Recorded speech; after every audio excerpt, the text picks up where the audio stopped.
बहन, निकल तुम घर से टाइम पे गए थे, लेकिन यहाँ आने में ना हमें ट्रैफिक बहुत ज़्यादा मिल गया। बस इसी वजह से आधा घंटा लेट हो गए हैं। बेटा, चाय लोगे कि कॉफ़ी लोगे? मैं बना के ले आती हूँ। आंटी जी, आप क्यों लाओगे हमारे लिए चाय या कॉफ़ी?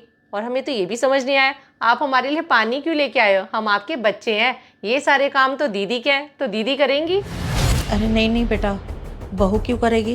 ये सारा काम मैं करती हूँ। घर में कोई भी मेहमान आता है ना, मैं ही चाय पानी खाना पीना मैं ही करती हूँ। आप करती हो? बहन, ये आंटी जी क्या कह रही हैं? ये सारे काम आंटी जी करती हैं? अरे नहीं नहीं भाई, ऐसा कुछ नहीं है। मम्मी जी ना बहुत समझदार है। उन्होंने सोचा आज आप लोग घर पे आए हो तो मैं बैठ के आपके साथ टाइम बिता लूं, इसीलिए खाना पीना बनाने के लिए कह रही हैं। अब छोड़ो इन सब बातों को, आप मुझे ये बताओ, ठंडा पियोगे या गरम? हाँ बेटा, ये बताओ ठंडा लोगे कि गरम? और ये भी बता देना बेटा, खाने में तुम लोग क्या खाओगे, वही बना के ले आऊँगी। आंटी जी, खाना आप बनाओगी? हाँ हाँ बेटा, मैं ही बनाऊँगी। वैसे भी तीनों टाइम का खाना मैं ही बनाती हूँ। और तुम लोग जल्दी से बता दो बेटा क्या खाना है, मैं मार्केट से जाके वही सब्जी ले आती हूँ। क्या सब्जी भी आप लाओगे? लेकिन आंटी जी, मार्केट तो आपके घर से बहुत दूर है, आप जाओगे कैसे वहाँ? हाँ बेटा, सब्जी लेने में ही जाती हूँ। पैदल पैदल जाती हूँ, पैदल पैदल आती हूँ। आधा घंटा जाने में लगता है, आधा घंटा आने में लगता है। बेटा, बहू से कहती हूँ ई रिक्शे से मुझे जाना है सब्जी लेने के लिए, तो मना कर देती कि पैसा ज़्यादा लगेगा। बेटा, घुटने में भी बहुत दर्द रहता है, धीरे धीरे चली जाती हूँ, धीरे धीरे चली आती हूँ। क्या आपके घुटनों में दर्द रहता है? फिर भी बहन आपसे बाहर के काम करवाती है और बहन आपको ई रिक्शा से जाने के लिए भी मना करती है। आप आंटी जी खड़े क्यों? बैठो ना। ठीक है बेटा, तुम लोग कह रहे हो तो मैं बैठ जाती हूँ। वैसे नीचे बैठने में बहुत तकलीफ होती है। अरे आंटी जी, आप नीचे क्यों बैठे हो?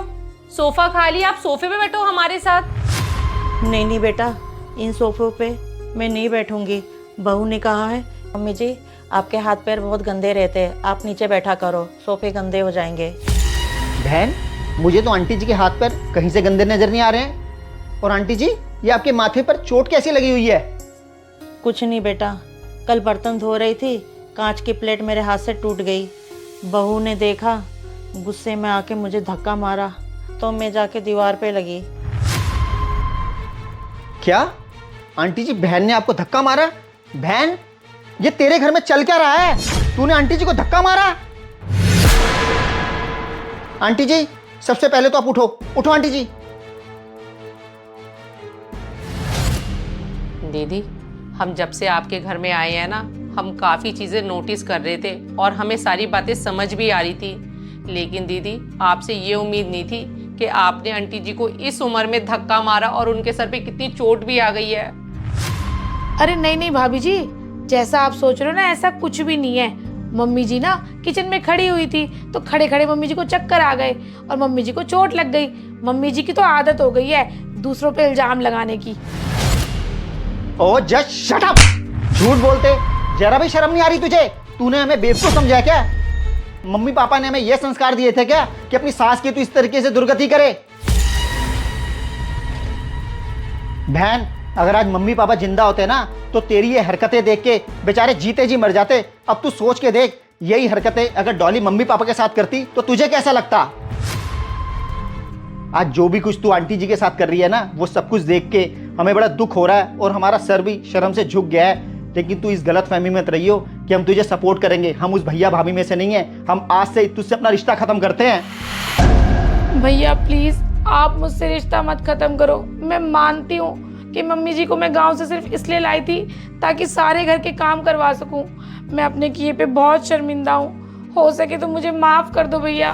बहन, तुझे माफ करने का हक मैं नहीं रखता हूँ। तूने आंटी जी के साथ गलत किया है, आंटी से तुझे माफी मांगनी चाहिए। मम्मी जी, वैसे तो मेरी गलती माफी लायक नहीं है, पर हो सके तो मुझे माफ कर दो, नहीं तो मेरे भैया भाभी मुझसे रिश्ता तोड़ देंगे। बेटा, हर इंसान से गलती होती है। मेरे कहने से बेटा इसको एक मौका दे दे, रिश्ता मत तोड़ना अपनी बहन से।